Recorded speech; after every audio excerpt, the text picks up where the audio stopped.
Pemirsa, keluarga para terpidana kasus pembunuhan Vina dan Eki di Cirebon, Jawa Barat melaporkan Ketua RT ke Bareskrim Mabes Polri.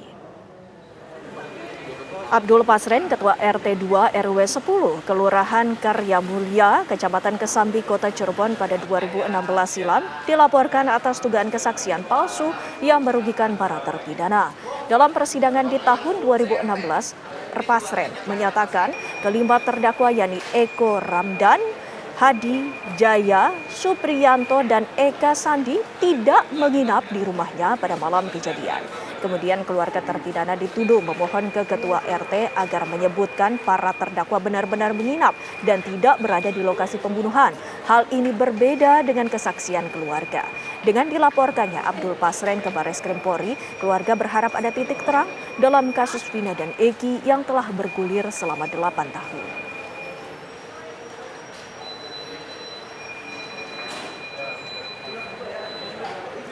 Mereka dan keluarga terpidana datang ke Pak RT Pasren untuk meminta agar Pak RT Pasren berkata jujur, berkata yang sebenarnya. Itu yang mereka sampaikan, dan tidak ada mereka duduk di pangkuan, yang ada adalah bersimpuh di bawah kakinya Pak RT Pasren, karena Pak RT Pasren sedang duduk di kursi. Dan termasuk Pak RT Pasren kan tidak mengakui bahwa Kahfi anaknya bareng sama mereka, sedangkan seluruh pernyataan dari keluarga terdakwa, terpidana, dan para saksi menyatakan anaknya juga ikut tidur bersama para terpidana yang hari ini mendekam di penjara. Sementara keberadaan Ketua RT 02 RW 10 Kelurahan Karya Mulia, Kecamatan Kesambi, Kota Cirebon, Jawa Barat hingga saat ini masih menjadi misteri. Kesaksian Abdul Pasren, Ketua RT pada tahun 2016 silam menyebabkan 8 orang menjadi terpidana atas kasus pembunuhan Eki dan Vina. Setelah pengakuan 2016 lalu, keberadaan Ketua RT Abdul Pasren hingga kini masih belum diketahui keberadaannya. Tetangga dan warga Kelurahan Karya Mula hingga kini masih menuntut kesaksian terhadap Pasren untuk berbicara yang sebenar-benarnya. Lokasi rumah Pasren yang diduga menjadi tempat menginap pada saat pembunuhan Vina terjadi juga terlihat sepi tanpa adanya penghuni. Pada 27 Agustus 2016, Pasren mengaku tidak ada warga yang menginap di rumahnya. Padahal, menurut kesaksian terpidana, keluarga dan para saksi yang bersama dengan 5 terpidana mengatakan mereka berada di rumah Pasren untuk menginap. Sebelumnya, pada 25 Juni lalu, salah satu keluarga terpidana Supriyanto mendatangi Bareskrim untuk melaporkan Pasren atas dugaan kesaksian palsu. Pasren dilaporkan melanggar pasal 242 KUHP terkait pemberian keterangan palsu di bawah sumpah.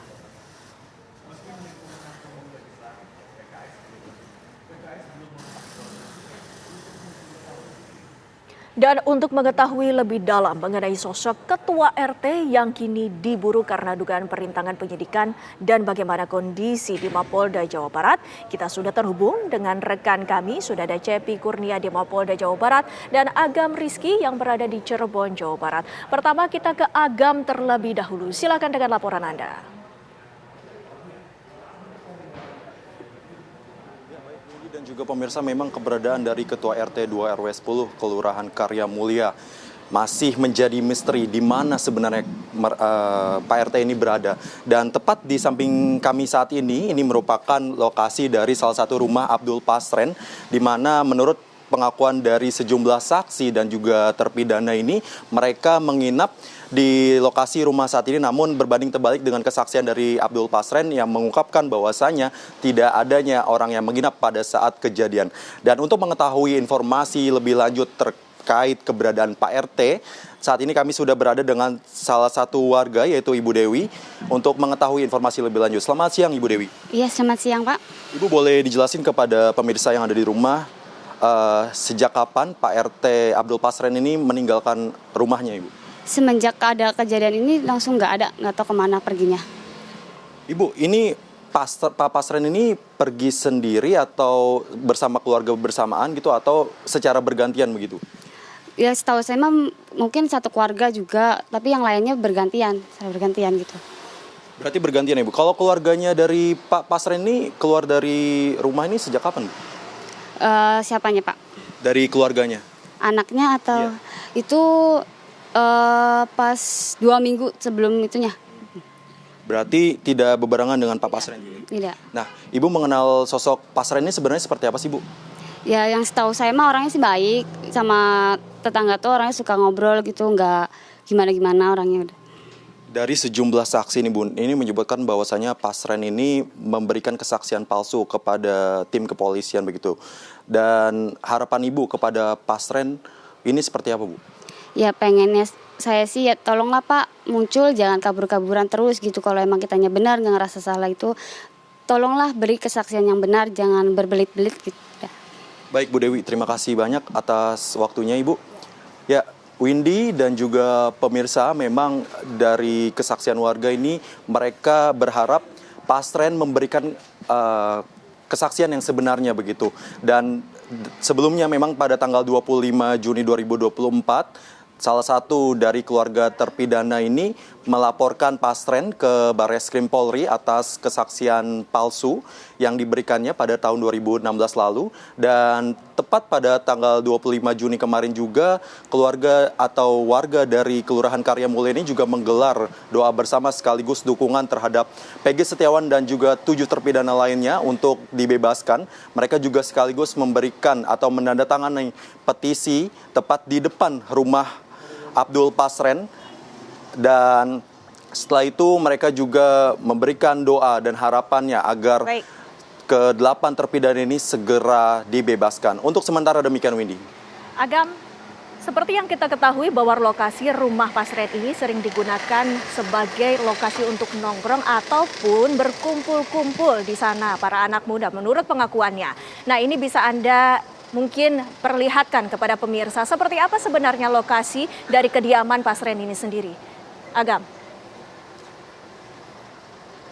Ya, baik Windy, saya akan mengajak Anda bersama pemirsa untuk mengetahui bagaimana tempat di mana para ke-7 terpidana ini menginap. Di sebelah kiri saya ini merupakan rumah dari anaknya Abdul Pasren yang sekaligus juga merupakan tempat menginapnya ke-5 terpidana ini.